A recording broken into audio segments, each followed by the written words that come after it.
সালাম আলাইকুম।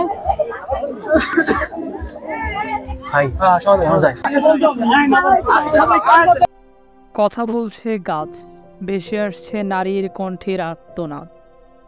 গাছ মানুষের সঙ্গে কথা বলছে, দিচ্ছে প্রশ্নের উত্তর। কান পাতলে গাছের ভেতর থেকে আসছে আর্তনাদ আর নারী কণ্ঠ।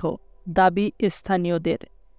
এই খবরের দলে দলে মানুষ আসছে আর কান পাতছে গাছের কাণ্ডে।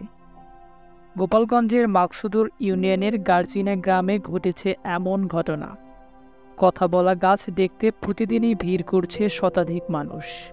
স্থানীয়দের দাবি, গর্জিনা গ্রামে সৌদি প্রবাসী সবুর মিয়ার একটি গাছের বাগান আছে। গত 14 জুন ওই বাগানের একটি লম্বু গাছ কাটতে যায় জুয়েল মোল্লার ছেলে নীরব সহ কয়েকজন শিশু।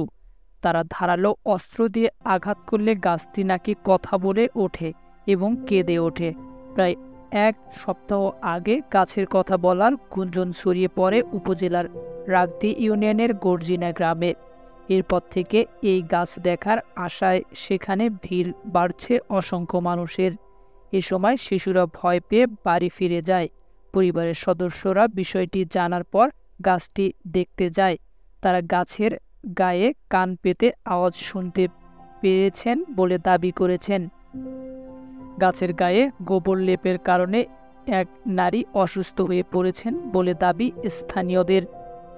স্থানীয় রাগদি ইউনিয়ন পরিষদের মেম্বার সাদ্দাম হোসেন, একই গ্রামের লিয়াকত হোসেন, টেকরের হাটের সোহেল মতুব্বর, গর্জিনা গ্রামের ফরিদ মোল্লা সহ অনেকেই গাছের গায়ে কান পেতে কথা শোনার চেষ্টা করছেন।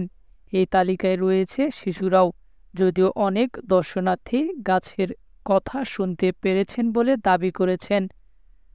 গাছে কান পাতা কয়েকজন জানান, কান পাতার পর ফিসফিস করে আওয়াজ হচ্ছে, এমনকি সালাম দিলে হুবহু শব্দ আসছে, কিন্তু কোনো কথা বোঝা যাচ্ছে না। কিন্তু আশপাশ গাছ কান পাতলে সেসব শব্দ শোনা যায় না।